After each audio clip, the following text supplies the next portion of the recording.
Hi everyone, this is Priyanka and welcome to my YouTube channel. Friends, यहाँ पर हमारी जो EVS की सीरीज़ चल रही है उसका आज हम पार्ट 3 डिस्कस करेंगे। यहाँ पर हम NCERT की क्लास 4th की जो बुक है उसके इम्पॉर्टेंट फैक्ट्स को कवर कर रहे हैं। तो वीडियो स्टार्ट करने से पहले अगर आपने अभी तक चैनल सब्सक्राइब नहीं किया है तो पहले चैनल सब्सक्राइब कर लें और साथ ही वीडियो को लाइक कर दें और अपने फ्रेंड्स के साथ शेयर भी कर दें। तो चलिए स्टार्ट करते हैं आज का वीडियो। देखिए, आज का जो चैप्टर है इसमें बात की गई है हाथियों के बारे में। तो इसमें एक छोटी सी स्टोरी है बुक में नंदू हाथी के बारे में, और हमने उस चैप्टर से कुछ इम्पॉर्टेंट जो पॉइंट्स हैं उनको यहाँ पर कवर किया है।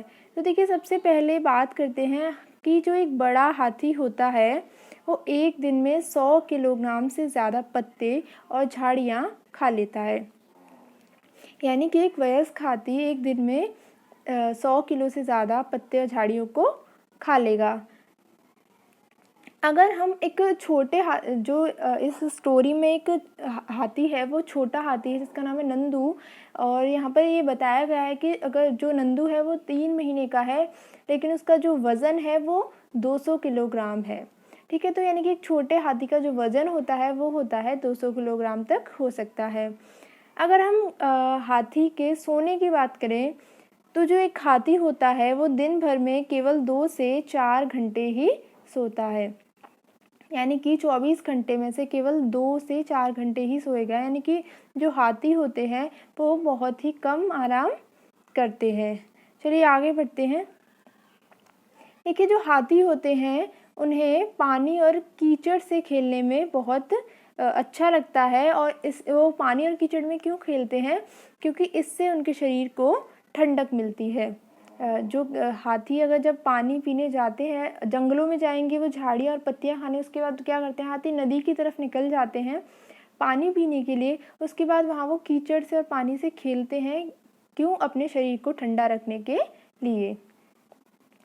अब देखिए, जब इसके अलावा जब हाथी को गर्मी लगती है तो वो अपने कान को हिलाकर हवा करते हैं, क्योंकि उनके जो कान होते हैं वो बहुत बड़े होते हैं और उनके लिए पंखे की तरह काम करते हैं। तो जब भी हाथी को गर्मी लगेगी तो वो अपने कानों से अपने शरीर की हवा करेंगे। देखिए, अब आगे बढ़ते हैं। अब जो हाथी होते हैं वो देखिए झुंडों में रहते हैं। तो जो हाथियों का झुंड होता है उसमें केवल हथनियाँ यानी कि जो फीमेल एलिफेंट्स होती हैं वो रहती हैं, और इसके अलावा बच्चे रहते हैं। यानी कि एक हाथी के झुंड में फीमेल एलिफेंट्स और बच्चे रहेंगे। और जो झुंड की सबसे बुज़ुर्ग हथनी होगी, यानी कि जो सबसे ज़्यादा ओल्ड एज होगी, वो ही पूरे झुंड की नेता होती है। यानी कि जो झुंड के जितने भी फैसले होंगे वो सबसे बुज़ुर्ग हथनी ही लेगी। जिस तरीके से लोगों के घर परिवार में जो बुज़ुर्ग सदस्य होते हैं वो घर के फैसले लेते हैं, उसी तरह जो सबसे बुज़ुर्ग हथनी होती है वो झुंड के फैसले लेती है। चलिए आगे बढ़ते हैं।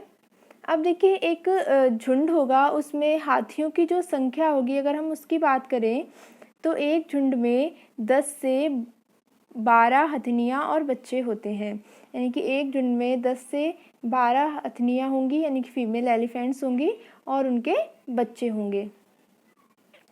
अब देखिए, हाथी क्या होता है, यानी कि बच्चों में तो मेल और फीमेल दोनों एलिफेंट्स होते हैं, लेकिन जो मेल एलिफेंट होगा वो 14 या 15 वर्ष की उम्र तक ही इस झुंड में रहेगा। इसके बाद क्या होगा, वो झुंड को छोड़कर अकेले रहने चले जाते हैं और वो उस झुंड को छोड़ देते हैं। आई होप आपको समझ में आ गया होगा। तो ये हाथियों के बारे में कुछ इम्पॉर्टेंट फैक्ट्स थे।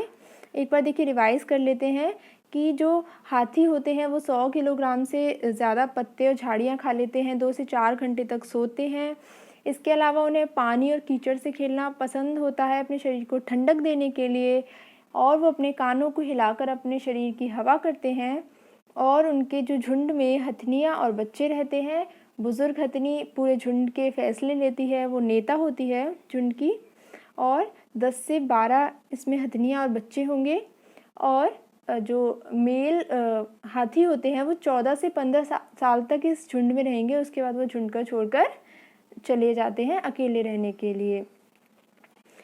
इसके अलावा देखिए ये जो चैप्टर है इसमें थोड़ा जानवरों के बारे में और बताया गया है कि जो सांप होते हैं वो अपनी मतलब इस तरीके से जो जानवर हैं वो बात कर रहे हैं। तो सांप कह रहा है कि आजकल आपने देखा होगा, अब तो खैर रोक लगा दी है कि जो सपेरे होते हैं वो सांप को पकड़ कर ले जाते हैं अपना खेल दिखाने के लिए। तो सांप कह रहा है कि जो पिटारी है वही मेरा घर बन गया है और मैं तो खुली हवा में सांस लेना ही भूल गया हूँ।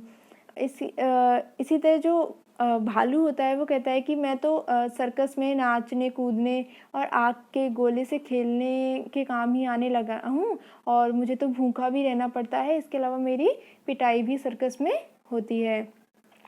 इसी तरह जो घोड़ा है वो कहता है कि मेरे पैरों के नीचे जब लोहे की नाल ठोकी जाती है तो मुझे बहुत ज़्यादा दर्द होता है। और बंदर कहते हैं कि हमारी तो नाचते नाचते कमर में ही दर्द होने लगता है। तो इस तरीके से जो जानवर हैं वो अपनी व्यथा यहाँ पर प्रकट कर रहे हैं कि उन्हें किन किन परेशानियों का इंसानों की वजह से सामना करना पड़ता है। अब देखिए चैप्टर इसके बाद अगला चैप्टर है चैप्टर नंबर 4। इस चैप्टर का नाम है अमृता की कहानी। अब देखिए ये बहुत पुरानी कहानी है, करीब 300 साल पुरानी कहानी है और ये एकदम सच्ची कहानी है, ऐसा एनसीईआरटी में कहा गया है। तो देखिए जो अमृता थी वो थी राजस्थान के जोधपुर के पास एक गांव है खेजड़ली। क्या नाम है? खेजड़ली नाम का एक गांव है राजस्थान के जोधपुर में। और इस गांव का नाम खेजड़ली इसलिए है क्योंकि उस गांव में खेजड़ी के बहुत सारे पेड़ थे, यानी कि खेजड़ी के बहुत सारे वृक्ष होने के कारण उस गांव का नाम खेजड़ली पड़ गया। इसके अलावा यहाँ के जो गांव के लोग थे वो पेड़ पौधों और जानवरों का बहुत ध्यान रखते थे और उस गांव में जो जानवर थे वो बिना किसी डर के घूमते रहते थे। जो वहाँ के गांव वाले हैं वो अपने बुज़ुर्गों की बातें बताते हैं और वो कहते हैं कि हमारे बुज़ुर्ग कहते थे कि अगर पेड़ हैं तो हम हैं और पेड़ और जानवरों के बिना हम नहीं रह सकते।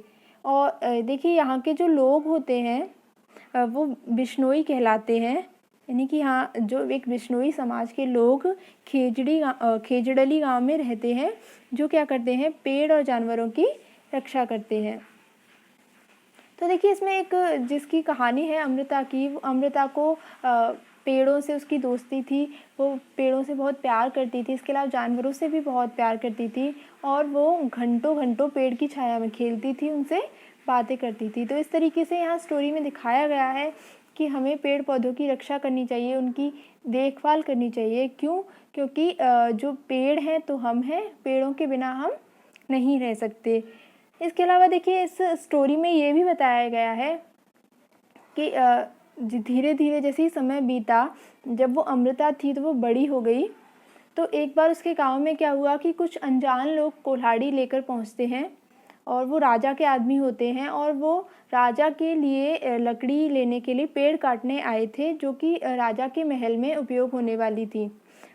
तो राजा के महल के लिए वो लोग लकड़ी लेने आए थे, लेकिन अमृता ने उन लोगों को लकड़ी काटने से मना कर दिया और वो पेड़ों से लिपट गई और उन लोगों ने उसे बहुत डराया धमकाया, लेकिन वो नहीं हटी। लेकिन जो राजा के आदमी थे उन्हें तो राजा की बात माननी ही थी, नहीं तो उनकी जान चली जाती। इसलिए उन्होंने कुल्हाड़ी से अमृता के पैरों पर वार कर दिया और उसके पैरों से खून बहने लगा और वो गिर गई। लेकिन फिर भी उसने पेड़ को नहीं छोड़ा और अमृता को देख कर गाँव के और जो लोग थे वो भी पेड़ों को बचाने के लिए आ गए और उनको भी अपनी जान गंवानी पड़ी। इस बात से क्या हुआ, राजा के मन पर बहुत गहरा असर पड़ा और उसने आदेश दिया कि इस इलाके में कभी भी कोई पेड़ नहीं काटेगा और ना ही कोई जानवरों का शिकार करेगा। इसलिए ये जो बात है वो आज से 300 साल पुरानी है और यहाँ के जो लोग हैं वो बिश्नोई कहलाते हैं और वो पेड़ पौधे और जानवरों की रक्षा करते हैं। अब देखिए ये तो थी गांव की बात। अब हम बात करेंगे खेजड़ी पेड़ के बारे में। तो देखिए जो खेजड़ी पेड़ होता है ये रेगिस्तानी इलाके में पाया जाता है। अभी देखिए जो जोधपुर की बात हमने की वो राजस्थान में है और राजस्थान एक रेगिस्तानी इलाका है। इसके अलावा ये जो पेड़ होता है इसे ज़्यादा पानी की ज़रूरत नहीं होती है, इसीलिए रेगिस्तान में पाया जाता है। और इसके अलावा इसकी जो छाल होती है वो दवा के काम आती है और इसकी लकड़ी को कीड़ा भी नहीं लगता है, यानी कि जो इसकी लकड़ी होती है उसकी एक ख़ास बात है कि उसे कीड़ा नहीं लगता है। इसके अलावा इस पेड़ की जो फलियां होती हैं उनकी सब्ज़ी बनाई जाती है और इसकी जो पत्तियां होती हैं उसको वहाँ पर रहने वाले जो जानवर होते हैं वो खाते हैं।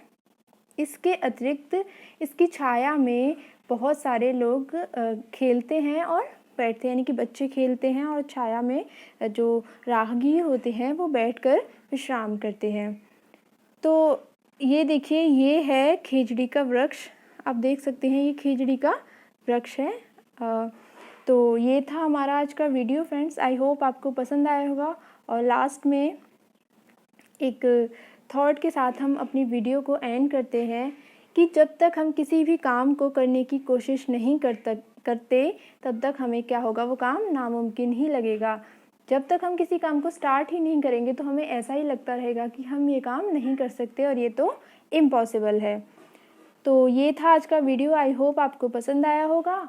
मिलेंगे एक नए वीडियो में एक नए टॉपिक के साथ। तब तक के लिए thank you so much and good bye.